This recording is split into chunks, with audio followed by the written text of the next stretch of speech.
You're listening to Fight Night Extra on talkSPORT 2 with me, Gareth, and Davies, and him, Tom Gray. Great to be with Tom Gray, the managing editor of The Ring magazine today. Adeola Depot will be back next week. So, Tom, Oleksandr Usyk has been ordered to defend the WBO title against Joseph Parker. Mr. Olivieri, the new president of the WBO, choosing to do that. Will it happen, or will he vacate to lock in a Dubois rematch? And then, do you think we might see Parker fighting the winner? It's complex because, to me, Usyk wanted the rematch with Dubois to go double undisputed again, and now it looks like no matter what way he turns, he can't do it. I still think that he wants to shut Dubois up. I think the whole controversy surrounding the first fight with the body shot / low blow, whatever way you wanted to see it. How did you have it, by the way? That shot? Yeah. I thought it was a very, very borderline, but difficult to say that it's hit him in the undercarriage, if that makes sense. So you don't agree with Luis Pabon deep down, then? No. Okay. So do you think Usyk milked it? Just because I've not got your view on this ever. Do you think Usyk milked it? Well, look, we were talking about how hard George Foreman hits. If you take a shot there from Daniel Dubois and it's not exactly where it should be, I can't even imagine. None of us can imagine how that feels. So he sat it out and took the time. But I think if the referee had either began counting or basically said, "Look, you need to get up and fight," I think Usyk would have got up. I agree. If you're going to take a break, you will take a break. So I think there's something about it that gets on Usyk's nerves. We were meant to get Parker and Dubois. If Parker and Dubois now fought with 2 of those belts, Usyk still got 2. The winner of that would fight for the undisputed against Usyk. Yeah, I mean, it sounds lovely, doesn't it? But guys like Caballel, for example, what does this kid need to do to get a world title shot? Things to me aren't moving fast enough. I mean, if I had my way, Dubois had his chance. He's champion anyway just now. He has got one of the belts. Okay, I would have Parker going in. What does Parker need to do? You've got.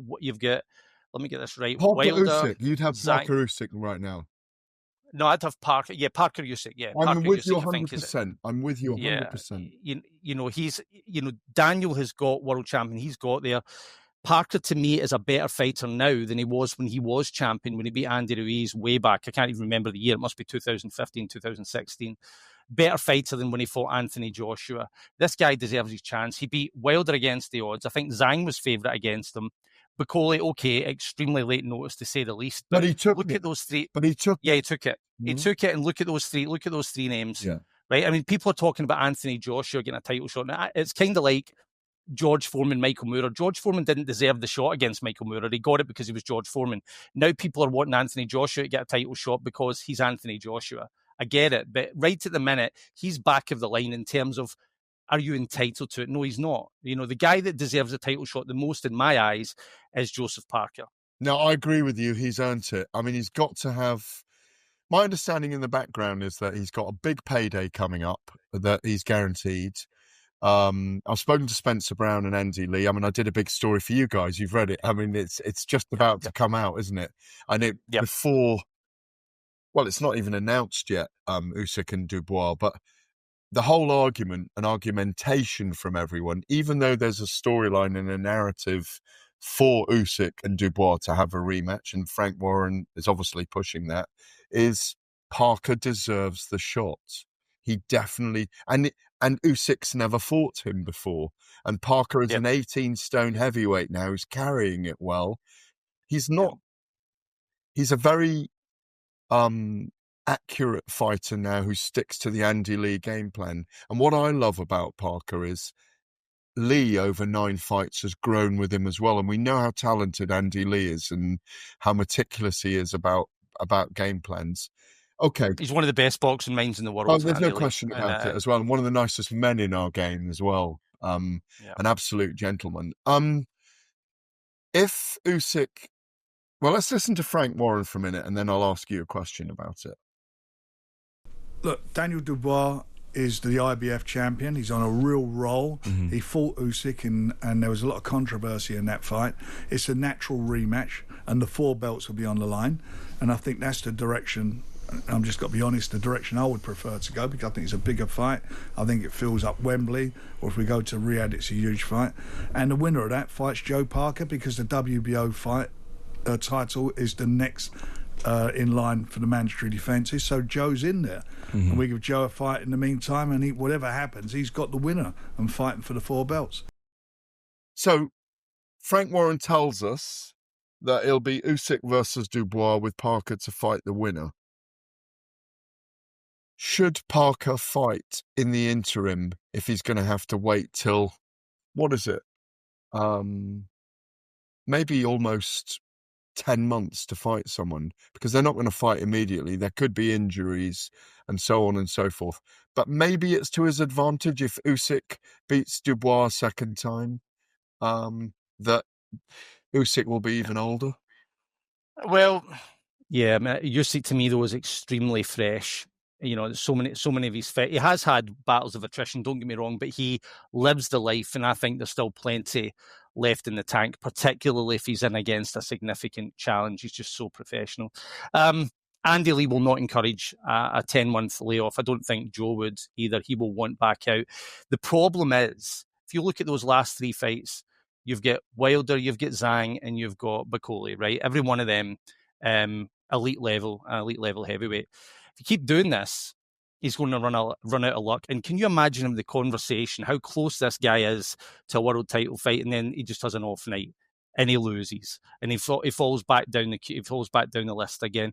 I would make it's one of those ones where I'd maybe let him taste blood. I don't know if I'd be looking to test him, but then you're looking at, does he does he get up for the fight, and then does he end up looking bad and they say, no, he doesn't deserve a title shot? Everything, to me, it's all just conspiring to go against Joe Parker at the minute, which is very unfortunate. Let's go through that heavyweight division. I'm going to pull up the ring heavyweight rankings for this. So Oleksandr Usyk, we know he's either going to fight Daniel Dubois or maybe Joseph Parker. We don't absolutely know at this moment in time. Tyson Fury's in abeyance right now. Daniel Dubois taken up number 2, Joseph Parker's 3, Kabayel's 4. What would you see for Kabayel at the moment? Well, maybe the winner of Bakole and a Jagba, something like that, because nobody's even talking about Kabayel getting a shot. And look at the job he just did on Zhang.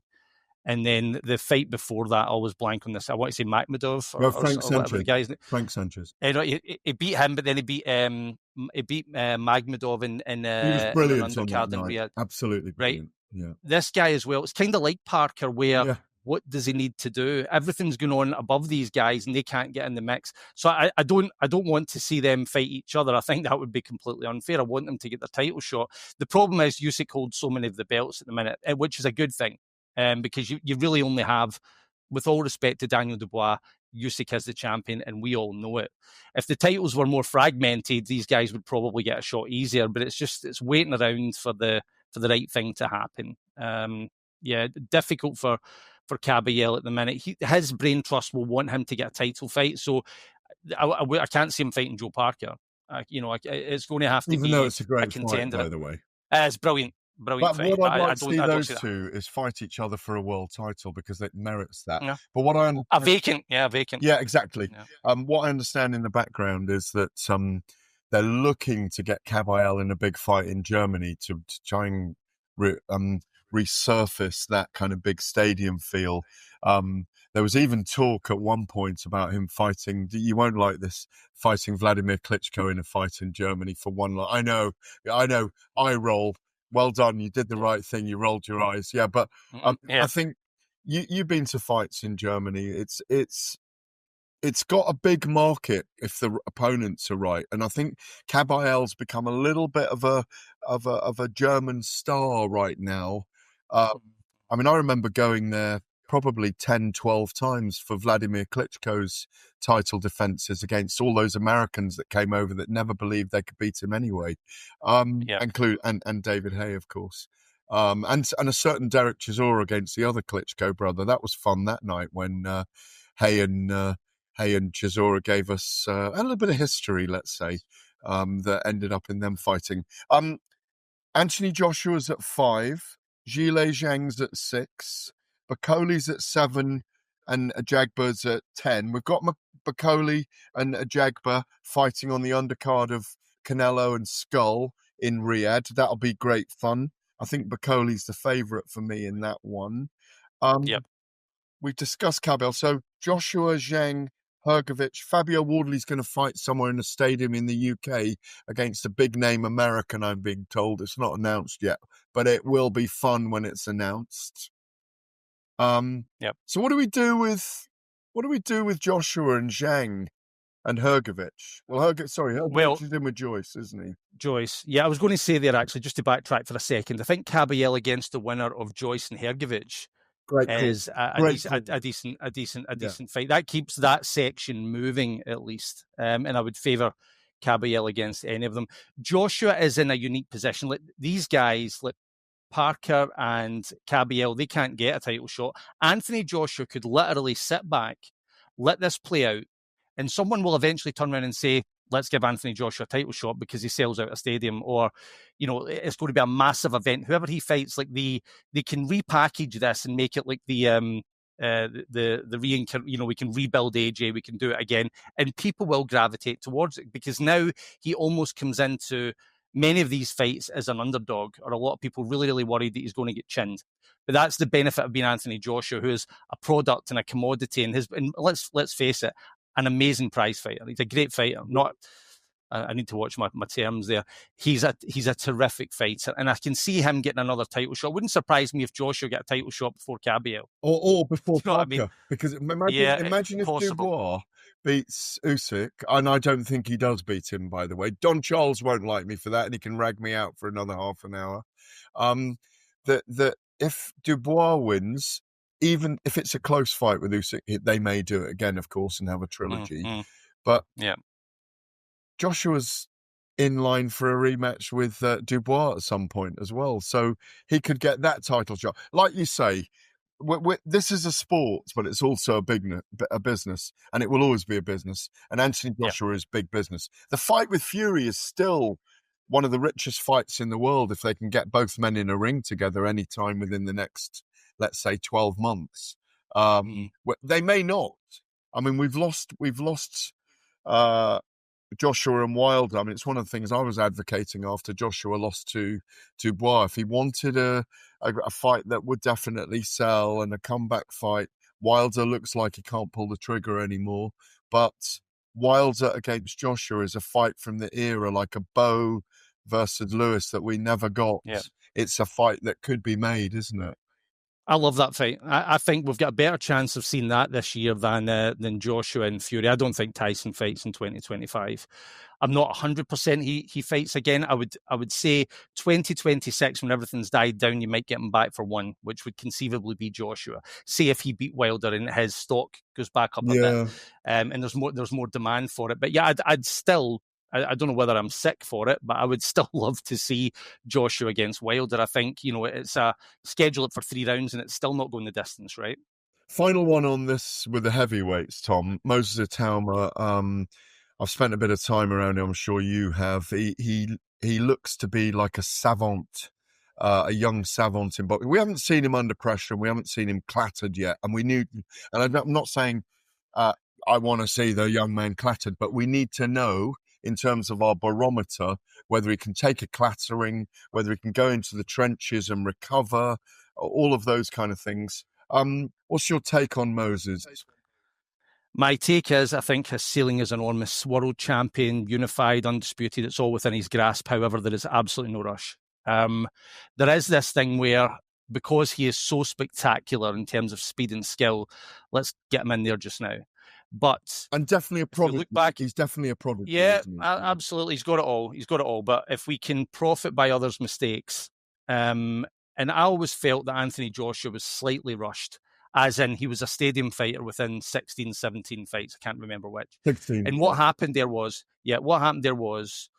his development as a professional, I think, dipped. It doesn't matter how often you're in the gym, you need to be under the lights. And he went from being 4 to 6 fights a year to a couple of fights a year.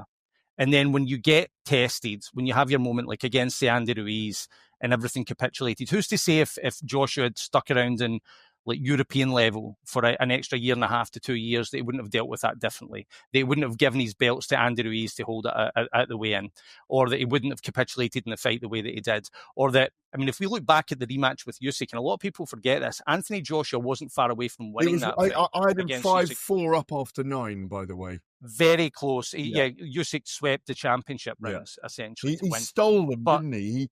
He stole them. But that's experience, and it's not just his professional experience. You're talking 2 Olympics, Olympic gold, World Championship gold, WSB. He'd done everything, so he's got it all locked in. Whereas I felt as if Anthony Joshua was still incomplete and still came close. So with Moses, what I would like to see is British, Commonwealth, European, hang around that for a while. I think he's just turned 20.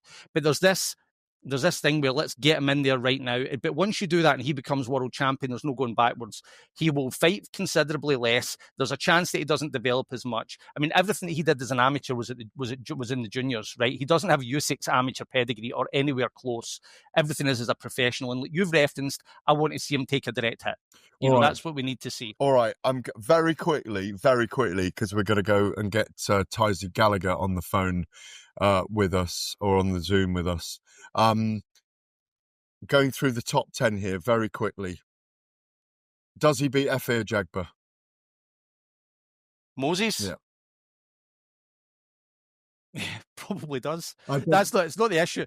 Yeah, it's not the issue who I think. It's what happens in the future if you start going down that route just now. But the problem is you've got a group of guys going away, and he is the star of. I agree with you on not rushing him, but the problem is, could he beat Anthony Joshua right now? Conceivably could, but what if he gets laid clean out? Like that's the problem. The guys that he should be mixing with or looking to mix with are Richard Torres, right? Who's a terrific fighter, right? And the likes of Justice Honey. These are the guys that but there's this. Let's get him in the mix with all these guys right now. I don't know that. Johnny Fisher? Oh no! It's levels. Like Moses would. You said it, not me. Away. You're just like, listen, if I'm in trouble for that, then so be it. Like, that's just the bottom line. I was going to run through the top 10, but you've got. Listen, I think he could be capable of beating anyone in the top 10 right now. I don't know, but like you say, But having said that, in 2 years' time, he could have 100 million in the bank and have won a world title. So there's a case of not rushing him, but maybe with him, if you're good enough, you're old enough. Yeah, maybe. But I would go the route that's been most followed, which is to develop properly as a pro. Yeah, it is a path well trod. You are listening to Fight Night Extra on talkSPORT 2. On AM, on DAB, via the talkSPORT app and on your smart speaker. talkSPORT.